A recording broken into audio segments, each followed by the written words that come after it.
absolutely breakthrough experience.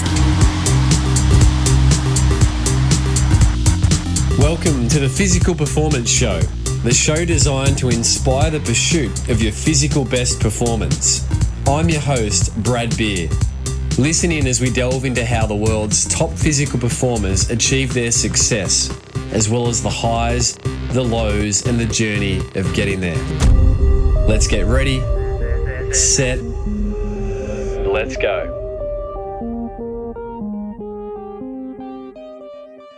Welcome to the Physical Performance Show, brought to you by the Physical Performance Show's Learnings membership, where from just $5 per month, you can receive free access to all of our live stream back catalogued events and all upcoming live stream events for 2021 and beyond. Support for today's show is also brought to you by Pogo Physio's online telehealth consultations, ideal for endurance athletes looking to get back to their best following bone, tendon, or joint-related concerns. I'm Brad Beer, sports physiotherapist and exercise scientist by trade and training, and founder of Pogo Physio.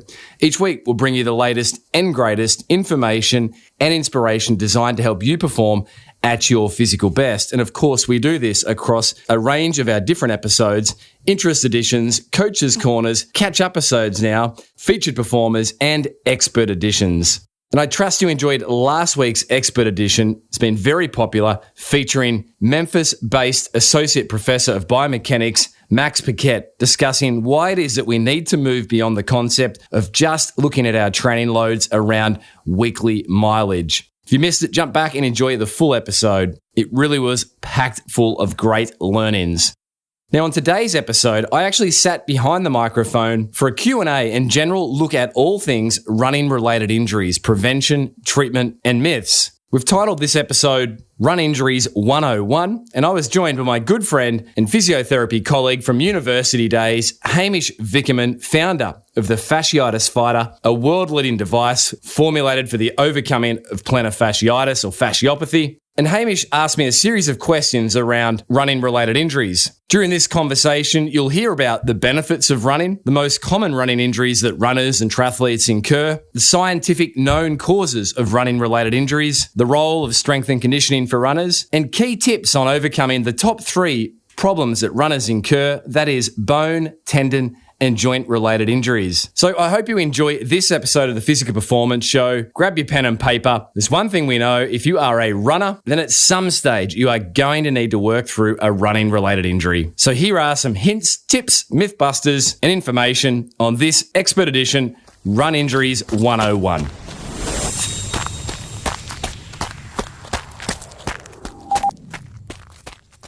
So Brad, most people involved in the physiotherapy industry, other industries, runners, are pretty familiar with the name Brad Beer these days.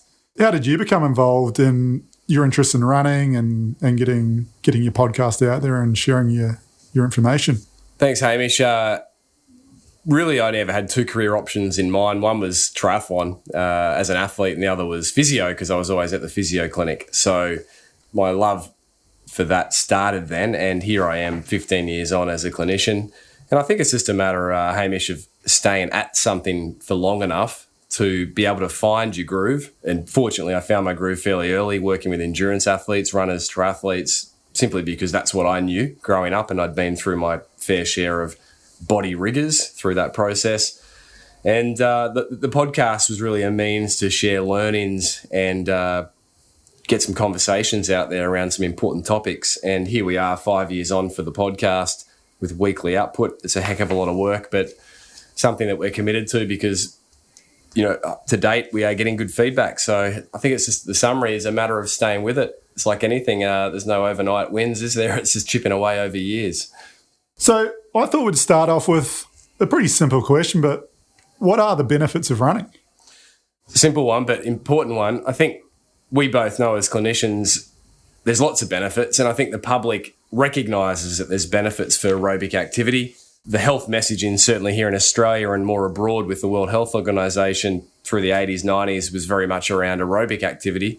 The guidelines have included and still include strength and conditioning, but I think people really picked up on getting their dog out the door, walking, going for a jog. So we well recognise the cardiovascular benefits of running.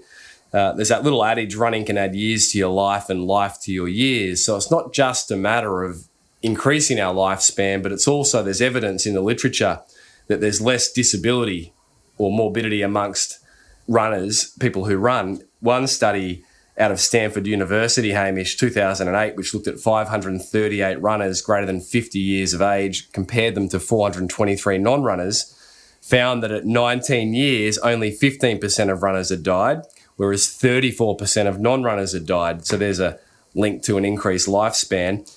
And yet at 21 years, so it's a big longitudinal study, there was less disability amongst the running population. So their quality of life was better. There's 45 to 50% less chance of dying from cardiovascular event if you're a runner, and you're likely to enjoy 3 more years of life. So there's some clear benefits. It's fantastic, isn't it?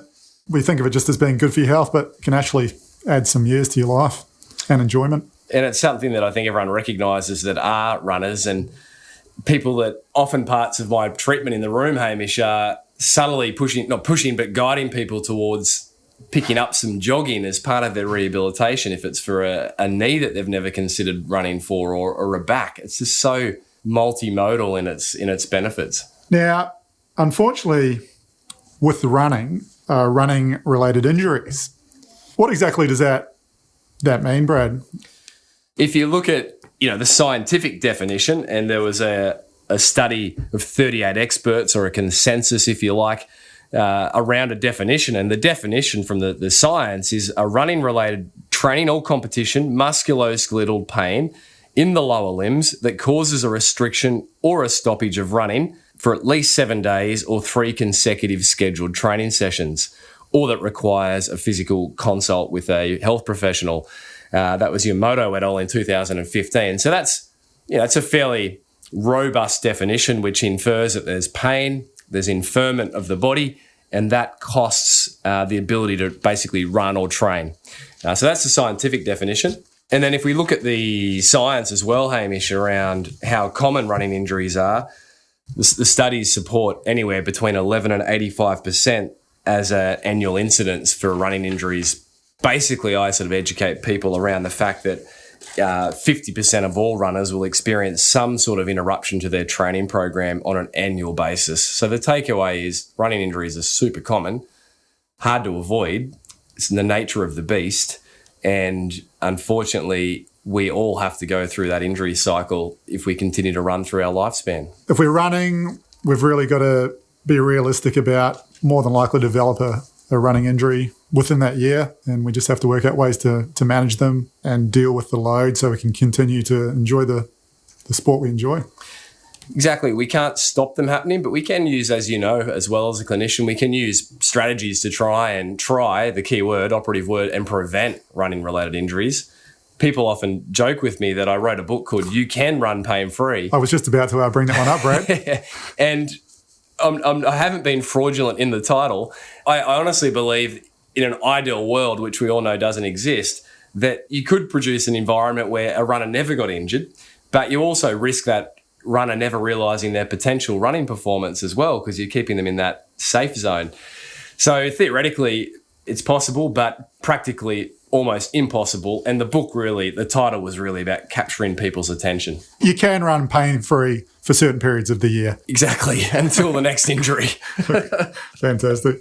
What are the most common running-related injuries, or what areas of the body? The most common related injuries are Lopes et al. In 2012 ran a big systematic review, and they identified 28 running-related injuries, and the top 3 were, no surprises here, shin pain or medial tibial stress syndrome, or shin splints as they're colloquially referred to, Achilles tendinopathy or Achilles tendon pain, and as you know, as the founder of Fasciitis Fighter, plantar fasciitis is incredibly prevalent amongst the running population. Interestingly, Hamish, if you look at ultra-marathon runners, so ultra runners, the Achilles tendon was the main injury that was incurred, the prevalence between 2 and 18.5%, and the knee, the patellofemoral pain presentation, which ranged from 7.5 to 15.6% in the literature of prevalence amongst the ultra community. So basically, they're the top 3 injuries, and the areas where runners get injured. Basically, it's the knee 50% of the time, the lower leg quarter of the time, 25% of the time, the hip and pelvis about 10% of the time, and the thigh was around 3%. That was across 2 studies that were reported in the literature. Obviously a complex sort of question that could be fleshed out a fair bit, but what are the main causes of these injuries? Or do we know these sort of causes? There have been papers, Hamish, published which identified runners' beliefs around the cause of their injuries. And, runners will often cite, well, it's my shoes or it's my training or, these factors that are often not linked to what we know clinically to be the cause. So it's worth noting that there's a difference in runners' perceptions. Another one from the literature that they found was, another finding was that runners believed they hadn't stretched enough. There's often a real disconnect between a runner's beliefs and what clinicians know, and certainly what the research body has identified. If we look at the research, the main thing that screams out is that a prior running injury is the greatest risk for a further running injury. That was from a 2014 systematic review and by Sarieto in 2014. And that's where they looked at 60 different factors that could cause running injuries. And the main one was that if you've had an injury in the prior 12 months, you're likely to be injured again.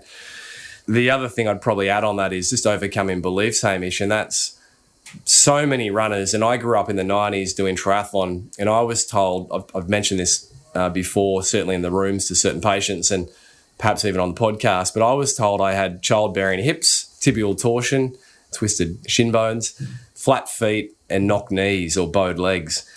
And that was the reason I was told at the time, which was best practice at the time in the 90s, that was why I was getting running injuries. So I thought, right, well, I can't change those things. I'm kind of destined to not realise my potential or to have a lot of injuries. Yet here we are in 2020, 2021, and we know that the relationships between how we're put together, our build or our biomechanics, how we move, and running injury is actually quite poor. What would be some of the biggest myths or worries clients will come in with that potentially have an effect on their injury and their participation around that? I think one would be that if you're in pain, you have to stop. And there's a very clear distinction there. If it's a soft tissue injury, you've got a bit of leeway there. So you can run up to a level of discomfort. We like to help people with objectives. So we might say up to 5 out of 10 and no more, just to help people identify what's appropriate amount of loading or work. But then if there's a query over a bone injury, there's no wriggle room to run with pain. Otherwise, you're unfortunately fast-tracking an inevitable stress fracture. High risk. Sometimes that can be high risk. So I think that's a big myth, that I have to stop running just because I've got a bit of pain. But I should add the caveat, there are times when we do have to stop if there's pain, when we're suspicious of a bone injury. The other myth around injuries would be that people can get better just by taking time off. So I've got a stirred up Achilles tendon. I'll take 2 weeks off or 4 weeks off, let it disappear, which it will. The pain will settle. But the moment they resume, they're in this state of, as we both know, immediate overload. So, hello, the symptoms return, say in the Achilles tendon. They're disappointed because, well, that didn't work. I took time off. How much more do I need to take off? Yet, as we both know as clinicians, the answer is always in restoring the strength or the capacity to that injured runner, and that requires progressive strength and conditioning. So it's the opposite of what we'd often think to do. If we've got a sore tendon, we need to push that tendon with exercise, not rest it and put it up in the air on the couch. Yeah, I was treating a lady yesterday with an Achilles tendinopathy, and it's a load is the problem initially, but then load's the answer. And it's just, we've got to work out that ideal load or that rough ideal load and hopefully get them back. Now, along with sort of, talking tissues and biomechanics, are there any sort of psychological or psychosocial factors that are associated with running injuries? Definitely. I think this has been largely overlooked clinically and also in the science for, really decades for 2 reasons. One, it's hard to sometimes develop studies around looking at the psychological factors and their effect on running injury prevention and treatment or recurrence. And 2, it's also hard to have clinical skills around quantifying these for someone that presents. But the literature's clear around the fact that one paper in 2016 looked at a reduction in running economy up to 3 weeks following a negative, stressful life event. Other findings, Hamish, point to the fact that elevated Academic stress can increase injury risk, elevated emotional stress, so a relationship breakup, financial pressures, anxiety. I certainly see this so much in the consult room with runners. Often there's a propensity towards being anxious type of people, and running is just one of their self-identified medications to get through their anxieties in life. I'm in that category. Self-blame has been linked to an increased injury risk. So I've developed this injury because I didn't do enough. I should have done this, I should have done that. And perfectionism, no surprises there. That rigid personality. My last consult before we both sat down here at the clinic to record this was with a patient who, she said maybe one of the best benefits of COVID for all of us is we've become a little bit less rigid, a little bit more flexible. So they are linked. There are 5 emotional lifestyle stresses that do actually increase injury risk, Hamish. It's really important to listen to the client's story or subjective to sort of really figure out what's going on. Yeah, I mean, I think we both graduated at the same time, 2005, late 2005, started practicing circa 2006, and here we are still going on 15 years later. And I think we'd both recognise that we ask a lot more questions now around what's happening in people's lives. We're not prying, but we are trying to get some level of insight into, are they under any pressure or stress? We might ask questions like, how's this making you feel? We want to know their emotional state. I mean, certainly working with runners, I know it's going to be a good consult if the runner ends up in tears while they'll tell me their story. And that's not because I take joy in seeing them upset, but I know that if they can let the emotions go, then they know that I know how important it is to them. So it's such a huge part of what we do. And I often coach younger therapists, graduating therapists, Hamish, and I know you share this as well, around the importance of a good history. Like if we can just zip our lips for long enough and let the story unfold, 95% of our diagnostic job is done in that story. I think the average interruption by a clinician is within 20 seconds of someone trying to explain their concerns or issues to the practitioner. So, yeah, if we can just sort of listen for a couple of minutes, we just get so much more out of the story, and that's going to help our diagnosis and treatment plan, basically. Yeah, it's not easy to do when there's time constraints, but, one reason why I like a long initial appointment, I think people are generally happy to pay for a bit longer initial appointment if it can be a better outcome and result with hopefully an accurate diagnosis being arrived at. So, yeah, I remember a mentor, Hamish, saying we've just got to shut up and listen. Looking at loads, so basically your body's capacity to load versus the amount of load you're putting through it. What sort of things should we really be looking at with sleep and nutrition? I suppose it's quite a big area, but just a few sort of introductory points. Yeah, sleep and nutrition. I think, Hamish, you mentioned load and capacity, and Jill Cook, Ebony Rio shared this on a former expert edition talking about tendinopathy rehabilitation. And that's, if we imagine that our left hand is our training load and our right hand is our capacity, as our training loads increase, which is the aim of the game, we all want to run longer, run further, run faster. That's an increase in training workload. Our capacity on the other side has to be above the training load. You can't outstrip your training load for too long or you will run into an injury. And it's worth then noting, as you say, Hamish, that capacity is influenced. It's largely got to do with our strength, so the robustness of our soft tissues, the robustness of our skeleton. But that's influenced hugely by things like you mentioned, sleep. Studies, we all identify that sleep's important. There is a shift. I know former featured expert on the show, David Cunnington, sleep physician from Melbourne Sleep Centre. He has the adage, sleep in and win. Not get up and grind, Sleep in and win. He talks about hitting the snooze button twice and feeling good about it. It's a superpower. Shona Halson's spoken about sleep largely. From the literature, athletes who sleep less than 8 hours a night have a 1.7 times greater risk of injury than those that sleep 8 or more hours. You're a parent, so am I. We all know that getting 8 hours a night's often challenging and completely unrealistic. But the point is, if we can try and do our best and not fall into that trap of burning the candle at both ends, we will be less likely to get injured and obviously more likely to perform well. And the same is for fueling, Hamish.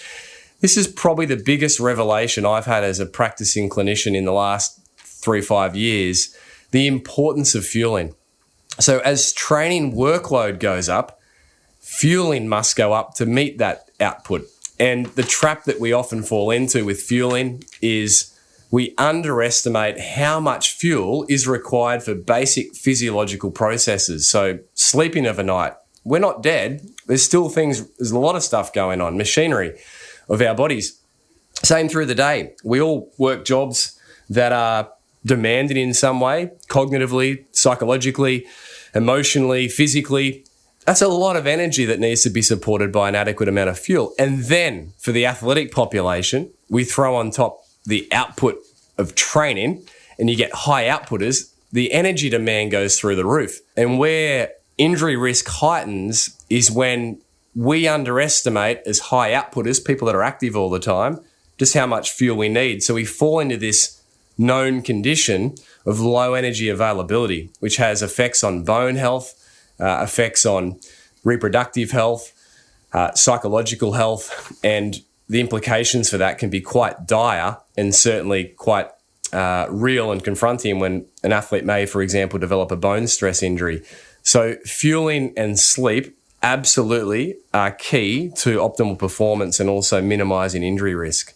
We could speak on that for hours. Yeah. With those areas, you're relatively concerned that there may be some sort of energy deficiency. You'd refer on to a dietitian or a sports physician? Yeah, a multi-dimensional team is so key in managing, as you say, Hamish, someone that is identified with low energy availability, or the current terminology in clinical practice, which is, I think, proliferating out into public sort of awareness, particularly in the active community, is this acronym RED-S, relative energy deficiency in sport, which we've featured multiple times on expert editions here on the podcast. But the background on that is it used to be referred to as the female athlete triad. However, 50% of the athletes around town are males, whereas a female athlete could identify with a loss of period, menstruation cycle. They'd often be found to have low bone density, low sex hormone levels on their bloods. Males were sort of left in the dark. And one of the former featured guests, one of the IOC medical doctors, Margot Mountjoy from Canada, she really pushed to change the terminology from the female athlete triad to relative energy deficiency in sport, so that male athletes, who are also just as prone to being energy deficient, aren't left out. People underestimate just how prevalent this is. If you look at the science around prevalence of this relative energy deficiency, up to 60% of endurance athletes are experiencing it. And it's not just in developed nations, it's in East African running communities as well.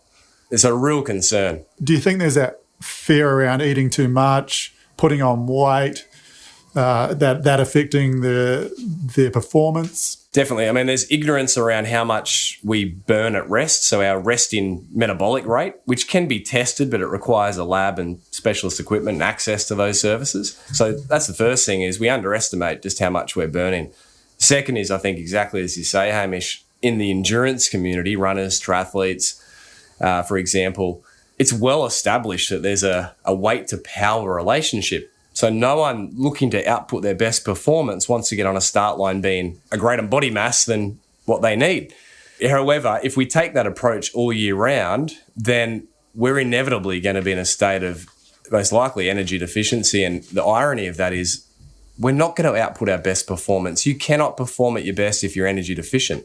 Your hormones, which drive our adaptation to the training, and I always think of Shona Halson, recovery science expert, former guest of the show's adage, we only benefit from the training that we're recovering from. So isn't it a sad irony that sometimes in thinking that we need to be lighter to be faster, we've actually got the handbrake on our own adaptation to all the hours being done in training because we're not fueled enough, and therefore our hormones aren't driving those very adaptations we're after. Great points, Brad.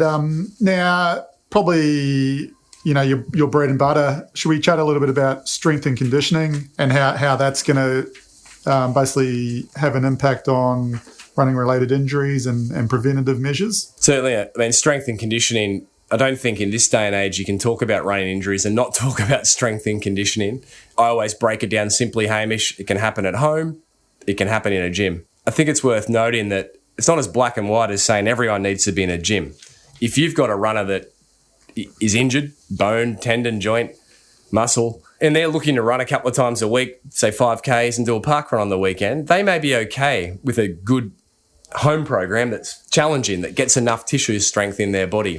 But for runners that, typically want to push themselves along, which is, I think, the bulk of the running population, then they need heavier loads to induce the tissue strength they need to withstand those training loads, whether it's bone, joints, tendons, or muscles.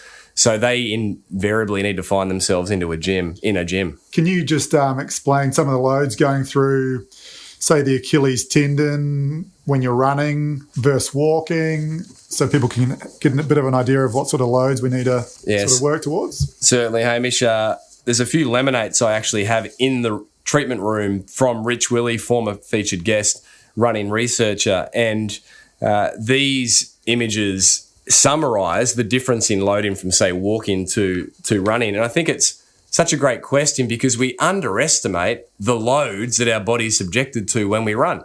And if we go for a 60-minute run and we say have a turnover rate or step count, just make it easy for numbers, say 90, could be 80, could be 75. That's 5,400 single leg loading cycles that we're subjecting our body to in terms of repetition. And then if we look at the magnitudes of forces, the Achilles tendon can deal with somewhere around 6 to 9 times body weight with running. Internal Achilles tendon loads, that's a 200% increase from walking. The knee joint, the patellofemoral joint, deals with about 5 times body weight when we run. It's about 1 times when we walk, so that's a 500% increase.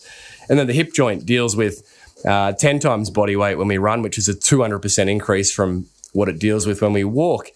And the other point I would make around loads on the body, Hamish, with running is the bone loads. We used to think that it was just the ground reaction force, so somewhere between 2 and 3.5 times our body weight. It's an equal and opposite reaction type scenario that went through our body. That was what we assumed were the loads that went through our bones.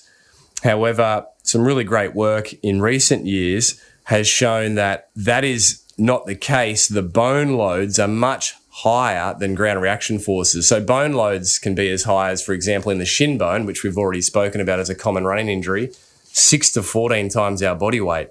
And that's because the greater contribution to bone loads is muscle contractions. So if we think about those forces being high, geez, we better be strong when we go out running. And geez, we better be strong when we increase our running training loads. And how are we going to do that? Well, we're not going to do it fluffing around with TheraBands. There's times when we use that. We're going to do that through pushing progressively heavier things and pulling heavier things in gyms, typically. We know there's, basically 3 main areas of running injury. So we could classify them as bone injuries, tendon injuries, and joint injuries. So should we have a bit of a chat about bone injuries to begin with? Definitely. Okay, how common are bone injuries, Brad? Very. So we know that running injuries are common. We've already established that. But the literature cites between 0.7 and 20% of all sports medicine injuries presenting to clinics being bone-related. The annual incidence of bone stress injuries has been reported between 5 and circa 20% in track and field athletes, elite athletes.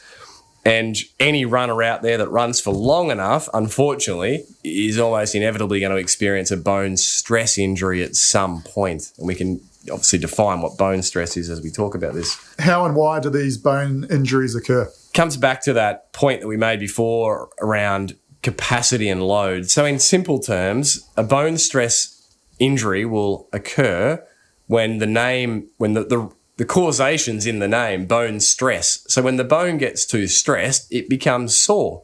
That's in its simplest term. But if we zoom out from that and zoom into that, we look at why does a bone actually get stressed?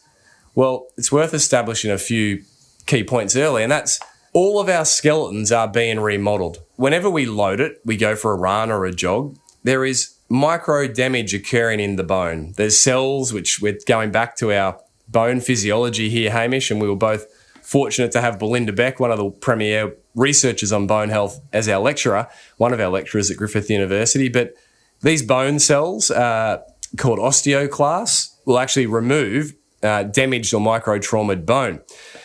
And then we have another lot of cells called the osteoblasts that come along and basically plug up, if you like, those removed micro damage areas from the bone. But the problem, and this is why bone stress can occur, is because the rate of osteoclastic activity or bone breakdown happens within 3 weeks of a training load error. So too much, too soon, too fast. Yet the bone repair for cortical bone or the hard shell of the bone takes about 12 weeks and 1 year to fully mineralize. So there's this gap in breakdown and repair. And in an ideal world, the training loads and the health of the athlete's skeleton, they're sufficient to mean that never gets outstripped. So the bone breakdown never exceeds the bone repair and bone stress never occurs. But typically what happens is there is a mismatch with that breakdown and build up. The athlete doesn't have a perfect skeleton. The training loads do spike because remember, most training injuries occur because of training errors, and a bone stress injury forms or starts. For the runners out there, what sort of volume would we need to be running to start thinking, am I potentially getting a bone stress injury? Can it happen to the person running 2 5-kilometre runs a week, or do they have to be building up to a sort of high volume to be concerned about this type of injury? Yeah, so the question, Hamish, is around workload, and there is no known recipe workload because as you've just alluded to, Hamish, you can have a beginner runner who's just starting out, or you can have the very established runner running 200 kilometres a week, 100 miles plus, and they're very different. So there was a great paper that actually just arrived on the scene from Rich Willey and Stu Ward and a few colleagues around ideal bone workloads to try and prevent bone stress injuries. And what they identified is that there's a range contextual to the individual. There's not a known magic formula like the 10% rule or the acute on chronic workload ratio. Bone injury risk is so much bigger than that. So too multifactorial. Multifactorial. You've got to consider the health of the skeleton of the individual. And that's a big myth that running builds bone, that all active people have healthy skeletons. Well, I sit here as someone that unfortunately has, some low density in my lumbar spine, and 70% of our bone density is genetic. So it's worth remembering that. I've got some lineage on the males on my side of the family who have had low bone density, so I've gotten those genes.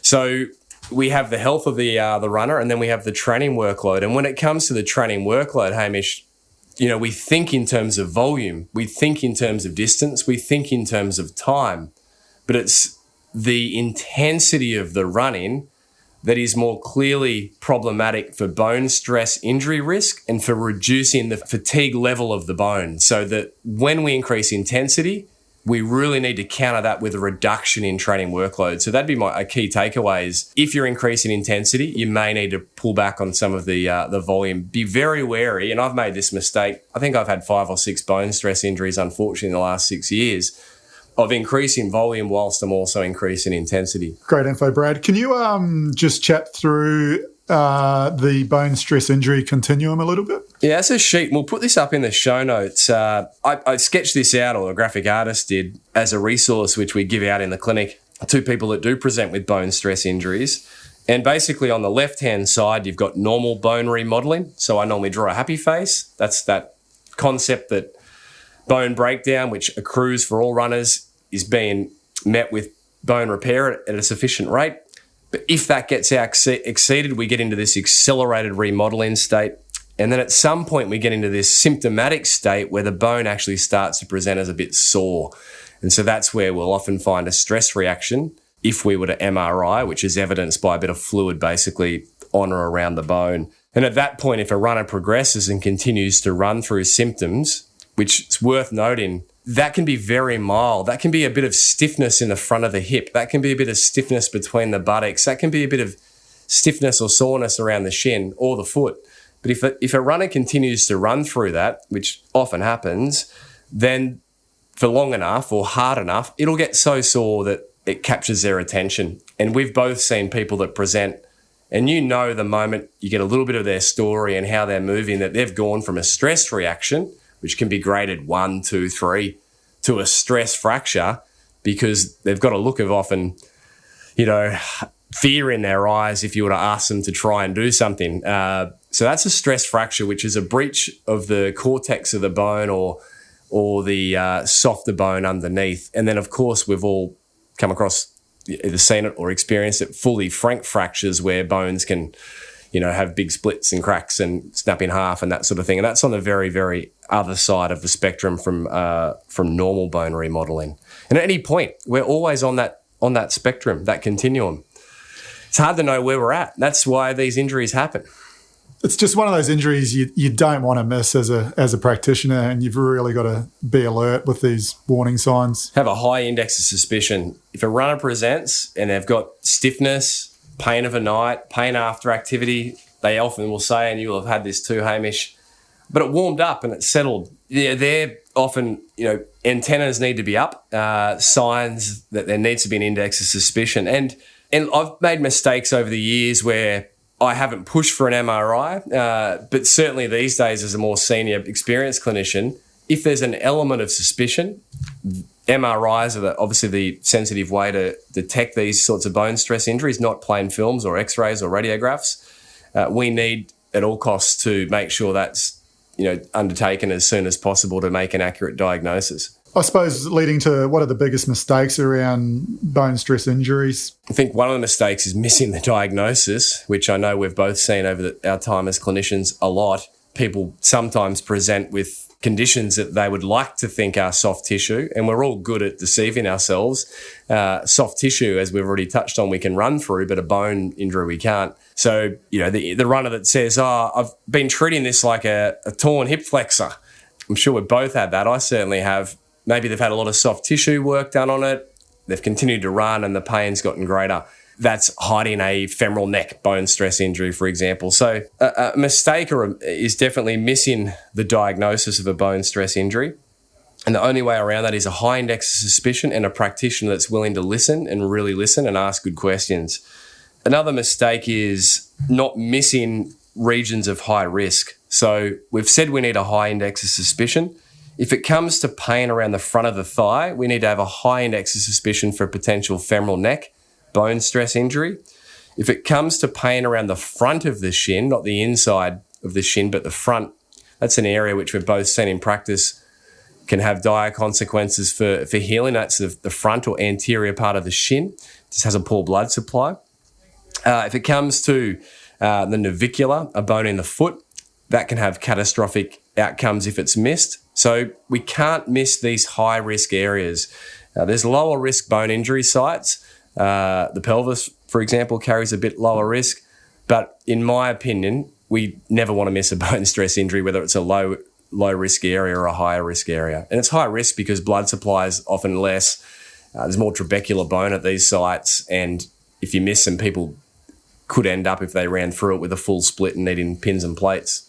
Just sort of into the adolescent sort of group, there's also a few other sort of conditions that, adolescent runners we need to be aware of and, have a high suspicion at times that something might not just be a soft tissue injury. Could you sort of maybe just discuss it through a few potential, like myself, I had a osteochondritis dissecans in my knee, which sounds a bit complicated, but do you want to explain that, Brad, a little bit? Well, that's a good example, Hamish. I mean, you share your story. You had knee pain.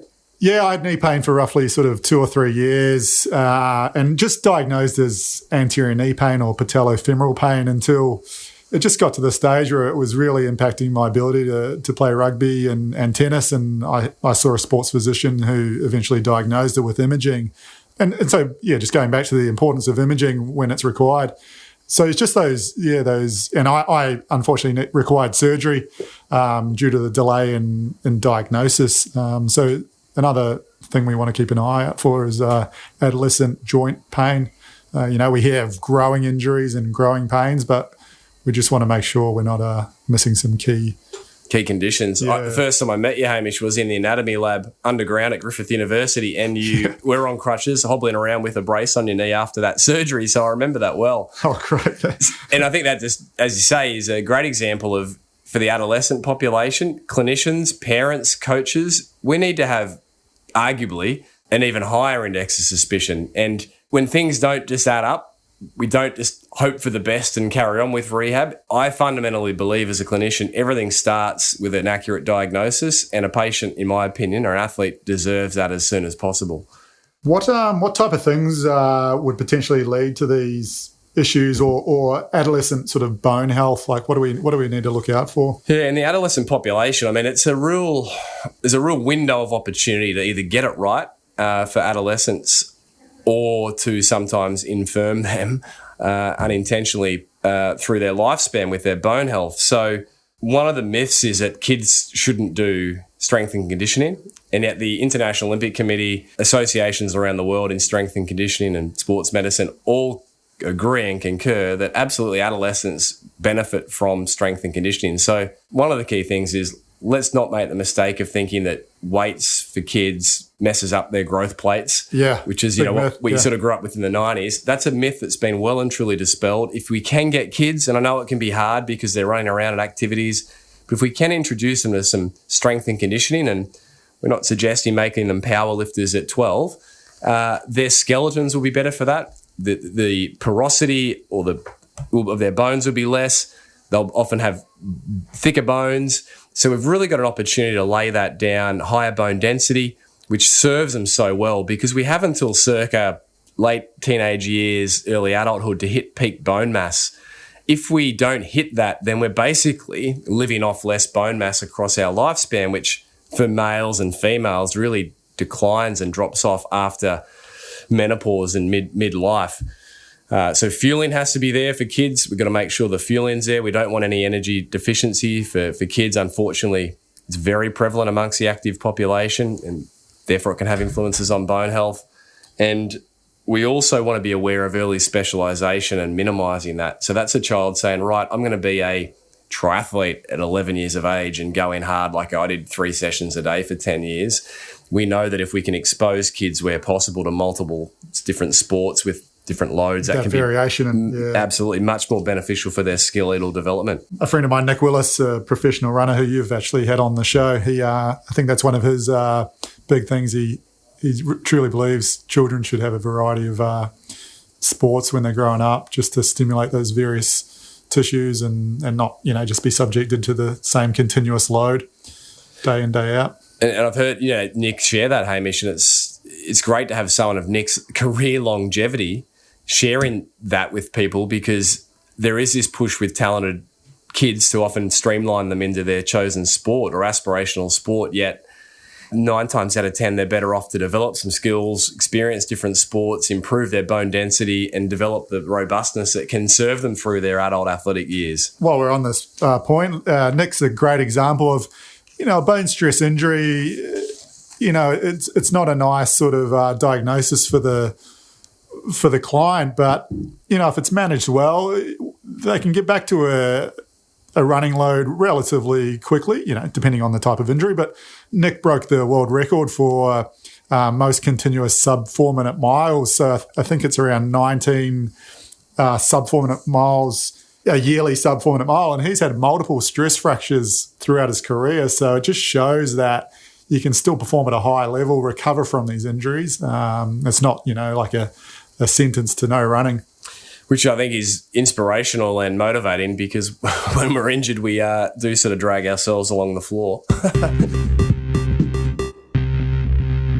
You're listening to this expert edition around all things running-related injuries, as I answer questions and share tips garnered from my 15 years in clinical practice around the best ways to navigate the common running-related injuries.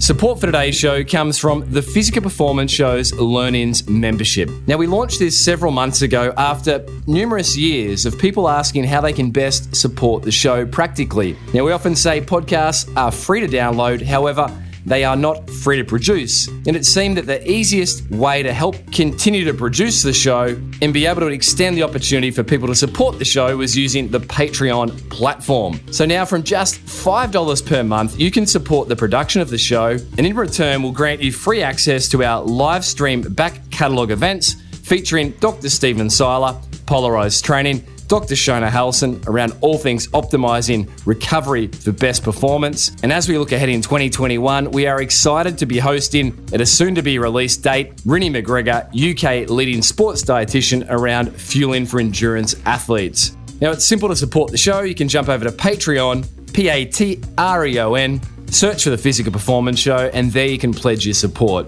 And a massive thank you to our recent patrons of the show, Susie McMahon, Krista Kovacs, and New Zealand-based endurance athlete extraordinaire himself, Dougal Allen, who, keep your ears posted, will be featuring on the show soon. Susie, Krista, and Dougal, a massive thank you for your support of the show.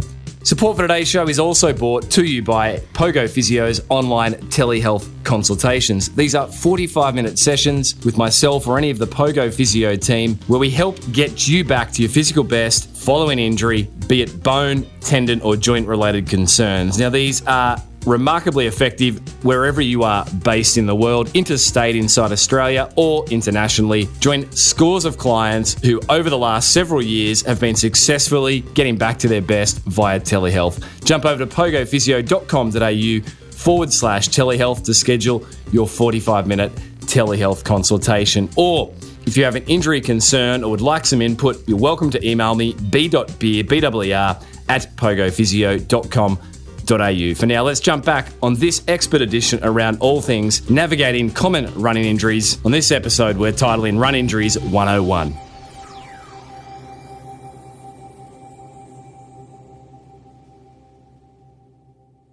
What sort of things are we looking out for when someone presents with a tendon injury?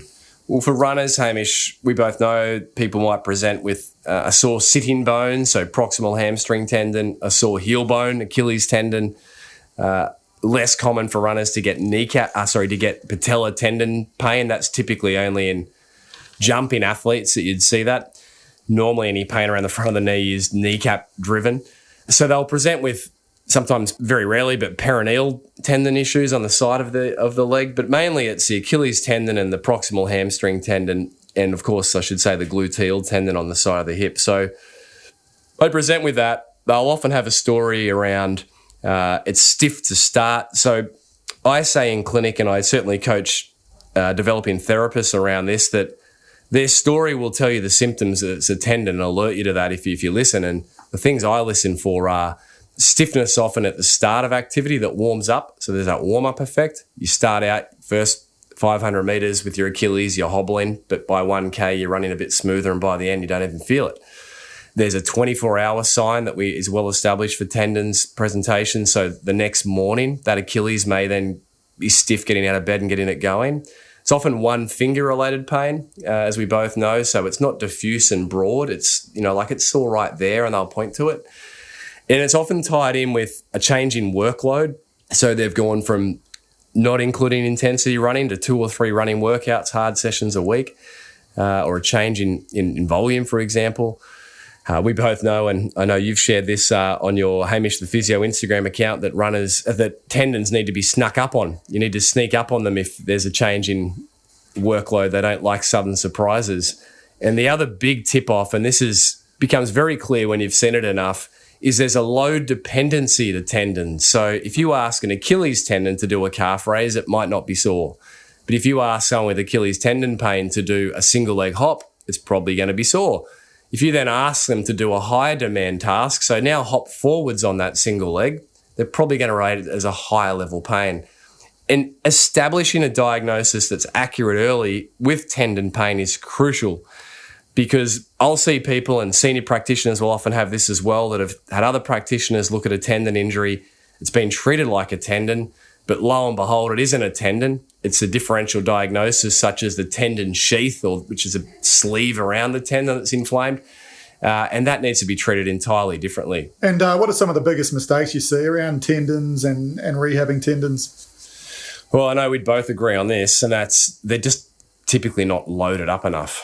So I've lost count of how many people present with persisting tendon issues that truly are tendons, so they haven't been misdiagnosed. It could be the side of the hip. The most standout case I can think as an example of this is a lady that moved into state, started working with me maybe 9 months ago, middle age, and it had bilateral, both sides, gluteal tendon pain. And at no point had she been put into a gym, for example.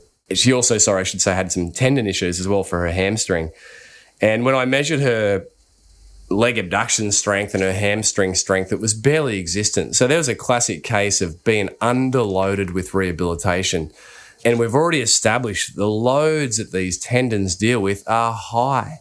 If we look at the forces that are generating the muscles that attach to those tendons, for example, on the side of the hip, it's 3 times your body weight.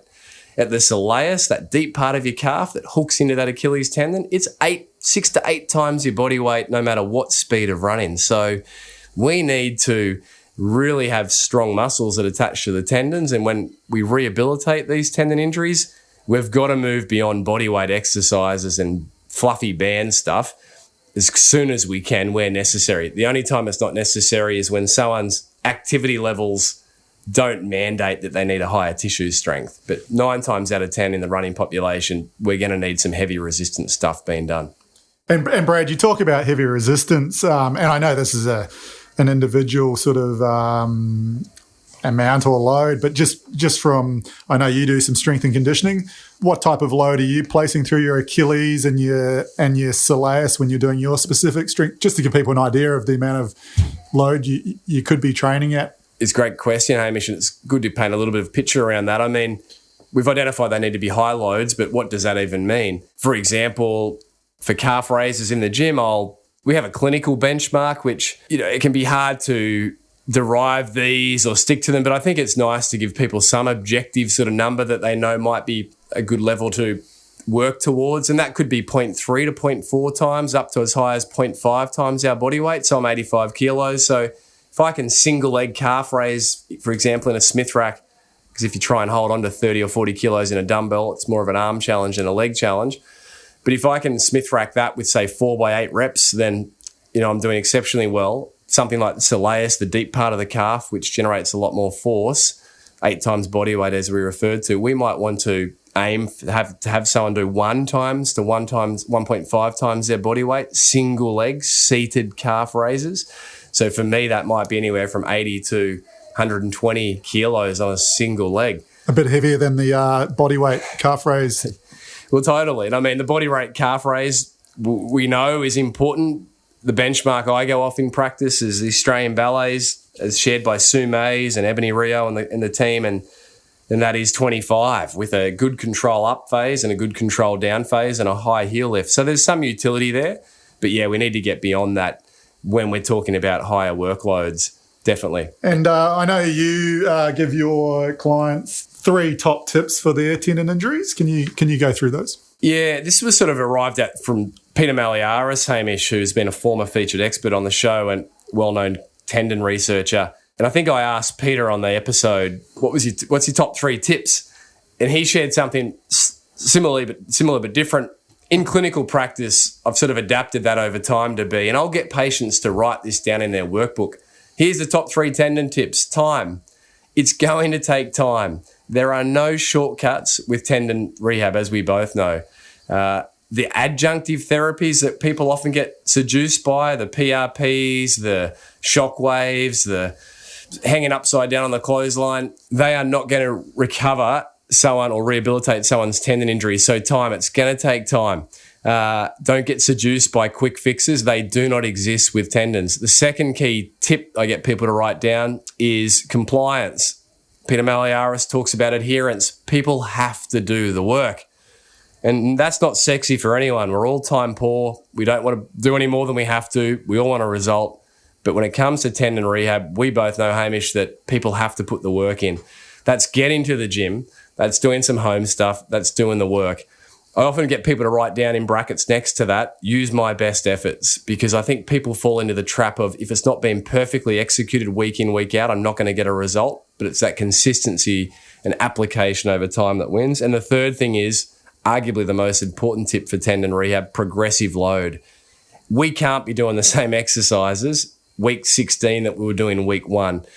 That needs to progress. And how does a clinician and an athlete know how much to progress by? Well, it comes back to that initial appointment. What were the tests that were run? Where was the starting point? Where are the successive remeasures?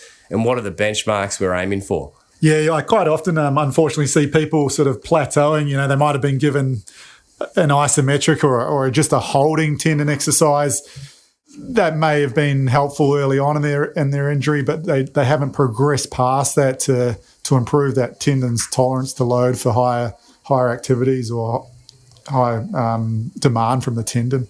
And would you say that's because sometimes, and more often than not, the clinician treating at that time just isn't aware of the importance of progressing, so that's what they'll prescribe and that's what someone's stuck with? Yeah, they might have not followed up on the research, but, there was a big study that came out where patients or clients performed 3 sets of 12 eccentric heel drops, and that was the magical solution for tendon pain. And that was people probably still give out that as a go-to exercise. But as we know, tendons are very individual, and we really have to adapt our treatment to that person and the tendon that's attached to them. Because it might be that they might need to start on some hopping exercises. You just have to see where they are on that sort of continuum and adapt. I think that brings up a good point. There's no recipes for tendon rehabilitation. There are no recipes. And Jill Cook, who is arguably the most senior tendon researcher, or one of the most senior around the world, she shares that tendon rehabilitation, Hamish, is simple. It's just identifying where people currently are, their current capacity, and knowing where they need to get to. We call that POGO physio, people's finish line, getting very clear on what that looks like. Are you needing to run 60K a week or 30, 40? Do you need to race 10K, half marathon, whatever it may be? And then you reverse engineer and you make sure that the loads prescribed through the exercises are great enough to give that athlete or the runner the strength that they need to be able to achieve that goal. And Brad, also just some newish research around tendons and the involvement of the brain and how we can involve a metronome. Can you discuss that a little bit? Yeah, I think this is a common mistake in practice, Hamish, clinically, and that is when rehabilitating a tendon, if we look at the leading research minds, Jill Cook, Craig Purdom, Ebony Rio, Peter Maliaris, they'll often talk about we need to affect the tendon, obviously. We need to improve the tendon, its capacity to be loaded, restore that, its springy ability to absorb energy and release it. We need to return strength to the attaching muscle or muscles. We need to make sure we're not missing anything along what they call the kinetic chain, or what we refer to as the chain of the body. So if we're rehabbing an Achilles tendon, we need to also have strong quads, hamstrings, glutes. But then the big thing that gets forgotten is we need to target and rehabilitate the brain, because for people with persisting tendon pain, they have a lower motor drive to the muscle. It's reduced. So we need to increase that motor drive. Ebony Rio describes it as it's like a learner driver learning to drive with a foot on the brake and the accelerator. So we need to get that foot off the brake and get that accelerator firmly down which is analogous to the signal to the muscle to contract. And how we influence and restore the motor drive is through not just giving a strength exercise, but giving a skilled exercise. So adding an external cue, such as a metronome, is established through the literature, the work of Rio and team, to increase the motor drive. So that practically could look like, and does look like, if you've got a hamstring tendon issue, proximal hamstring tendon persisting, we're going to need to give you hamstring curls and get your hamstring strength up to, say, 0.3 to 0.4 times your body weight as a guide. And when we do those hamstring curls laying on your tummy, curling your heel to your bottom, ideally we do those at a tempo or with the external cue, the metronome beeping, where it might be, for example, 3 seconds up, 4 seconds down. So you're counting 1, 1, 1, 1, 1, 1, 1 on the way down. And by doing that, you are now making that not just a strength exercise, but a skilled exercise, which will improve the motor drive and actually rehabilitate the brain. You don't need to use that metronome then for every exercise in the gym, but for the targeted exercises for the specific tendon, calf for the Achilles, muscle hamstrings for the proximal hamstring tendon, we do. So don't forget to use a metronome. You're listening to Navigating Common Running Injuries, Run Injuries 101. And if you missed last week's episode, it is a must listen to expert edition featuring Associate Professor of Biomechanics at the Human Performance Center at the University of Memphis, Max Paquette, sharing around moving beyond weekly mileage. During the episode, Max asserts that the idea that we can call weekly mileage training load is really misleading. Max really drove home that we need to measure the athlete's response to the training. From there, manipulate the prescription based on how the athlete's responding. Here's a snippet from my conversation with Max Paquette on last week's episode 264.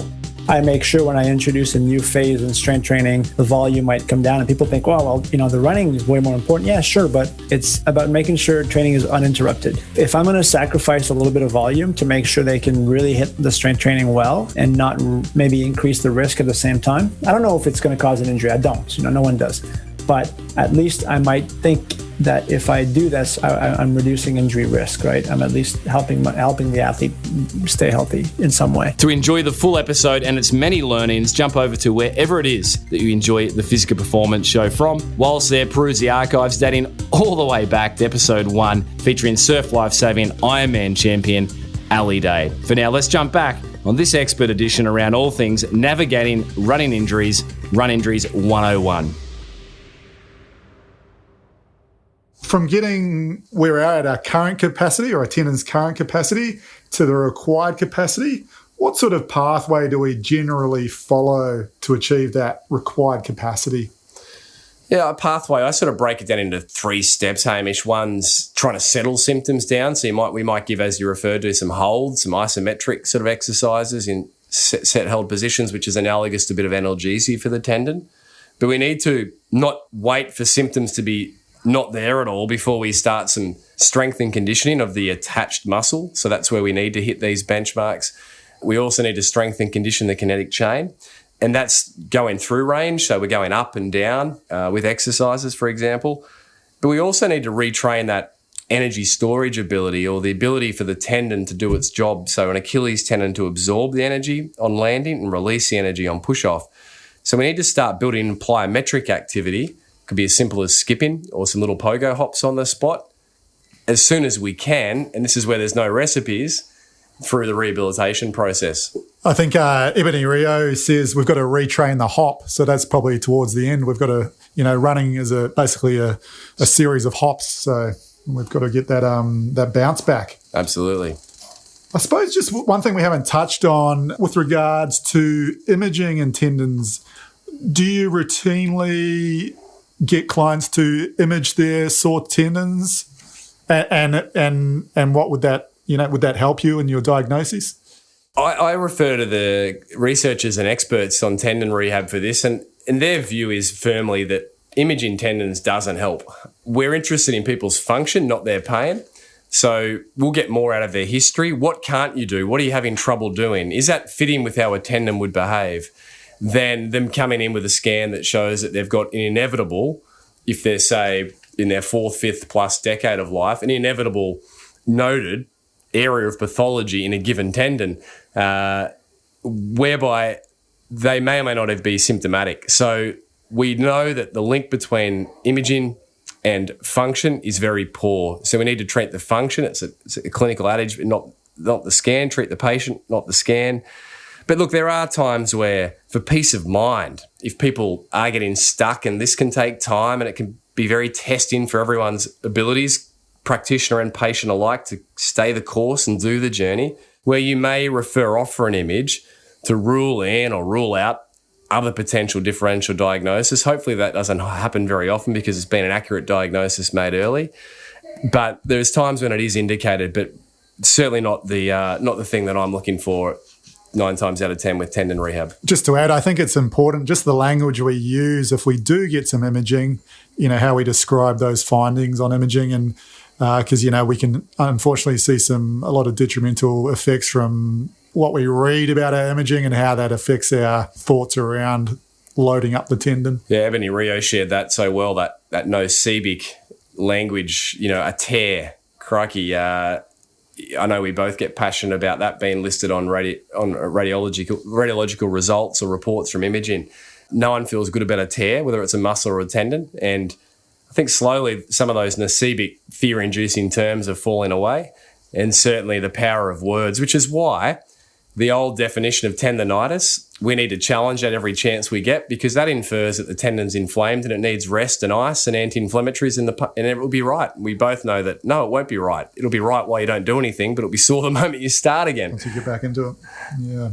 All right, Brad, let's jump over to joints. We see a lot of knee pain, hip pain, ankle pain, lower back pain. We could all classify these as joints. Let's start with what are some of the biggest mistakes around sort of joint management with running injuries? Big mistake, I think, Hamish, should be not running with pain. Really, the only time we need to absolutely stop running is if we suspect bone stress. For everything else, we need to find that window of appropriate load-in. So if you do too much, it's going to flare. If you don't do enough, it's going to be problematic as well, because you're going to be deconditioning, both fitness-wise and at a tissue level.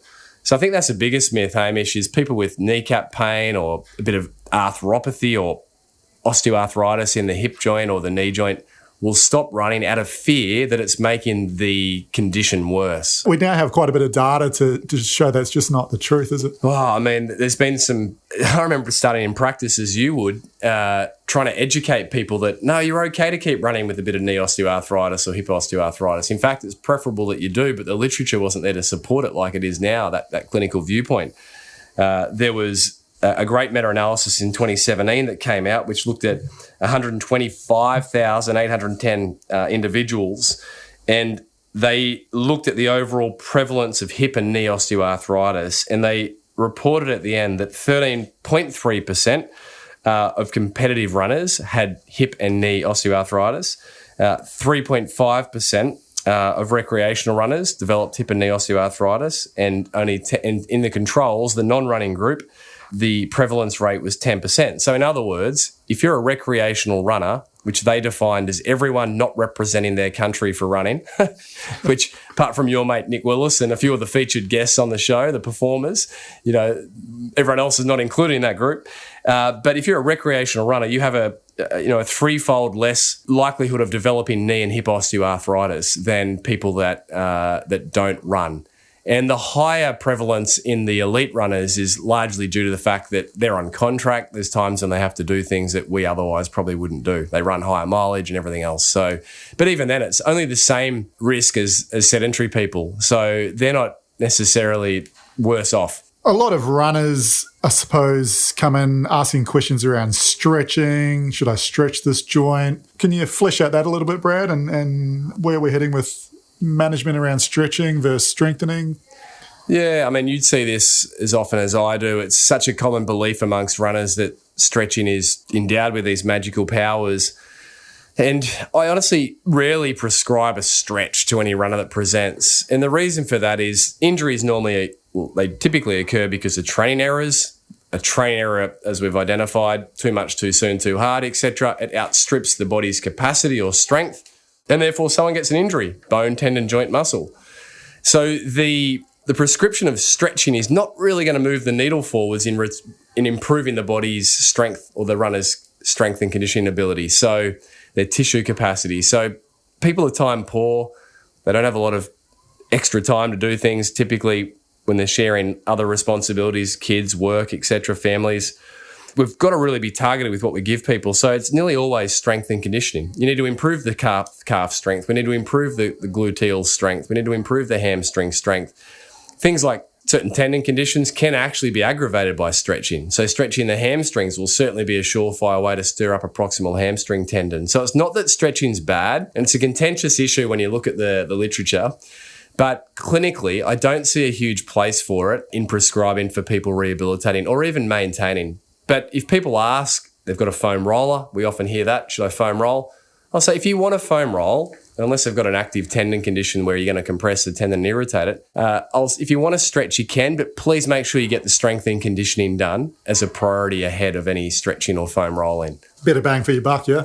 Totally. That's probably enough on joints. So like you said, I suppose what we need to do, rather than deload these joints, we just want to basically gradually load them up at a tolerable level, get that joint used to the load and hopefully improve pain levels while we build on strength around the joint. Keep it simple, scientists. It's that simple. Now, a massive one with running injuries is the psychology around the injury. Can you flesh that out a little bit, Brad? I think it's key to, if someone is injured, to meet them where they're at and reassure them. Reassurance is arguably the greatest gift a practitioner can give an injured patient. This is going to be okay. You're going to bounce back. It's not the end of your running days.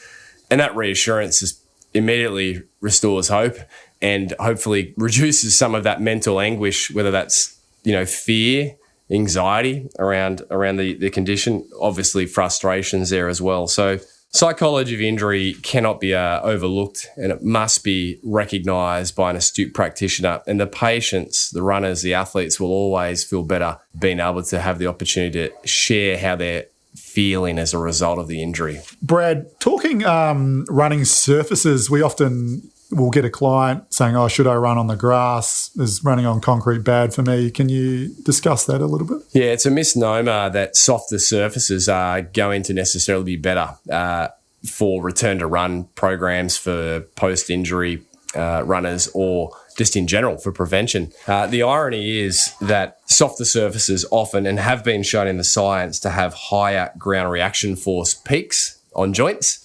So the loads can often be greater with soft surfaces, and there's greater impulse, so more time in contact with the surface. And when we run on firm surfaces, our body adapts, automatically tunes up our lower limb stiffness. So if we're running on a harder surface, it makes our system more compliant or a little bit less stiff. If we're running on a harder, softer surface, it makes it more stiff. So that's where these increasing ground reaction forces come from. The takeaway is softer is not always better, and particularly in masters runners who are at risk of Achilles tendon injuries occurring and calf strains, there's literature to support that soft sand running and grass running can markedly increase the risk of calf strains and Achilles tendon onset. So be wary of your surface. I'd suggest just include a mix where you can. It's not always practical, but don't be afraid of, for one of inverted commas, pounding the pavement. The pavement is not bad. And treadmills? Treadmills are a big area of conversation. They have, for example, when I say they, researchers have shown that there's an increase of around 13% of loading at the Achilles tendon on a treadmill, but there can be less loading around the knee and also the hip. And I think what happens on a treadmill, speaking with Rich Willey, is the load shifts distally. So it tends to the treadmills put greater load around the lower leg below the knee, and a little bit less work happening up around the proximity or around the pelvis. Well, thanks very much, Brad, for your time. Now, you ask your guests one piece of advice they could give to help them reach their sort of peak physical performance. What's one coming from the man himself, Brad Bear? Well, I don't know about the man himself, but one thing I've said routinely in recent years is for endurance athletes to eat more than they think they need. So it comes back to fueling. I think we are prone to underestimating, as I've already mentioned, the demands of the day, so let alone the demands of our training. If you're a female athlete, look out for your cycle. If it stops, we're not talking about oral contraceptive pill use or OCP use and the effects that will have on cycles, but if that stops, that's a hallmark sign that you may or most likely are not fueled adequately. And if you're a male athlete, it's a little bit awkward, but if you are not, this is a clinical guideline from former guest of the show, Rennie McGregor, waking up with a morning erection, then 5 times a week, then there's a strong likelihood that you're underfueled. So my key takeaway is eat more than you think you need, because as Trent Stellingworth just tweeted, former guest of the show, athletes, listen up. When you train, you have to adequately fuel. When you train more, you have to eat more. Food equals fuel. Fuel equals adaptation. Adaptation equals performance. Let's not blunt our adaptation to all the hard effort with training by not being fueled enough, and certainly let's not open the door to any more injuries than any of us need. That's awesome, Brad. Just for the listeners, if people want to find and reach out to you, whereabouts do they go? Social media at Brad_Beer, Instagram and Twitter. Also on Facebook over at Brad Beer, at Brad_Beer, or running.physio on Facebook. And then obviously the Pogo Physio website.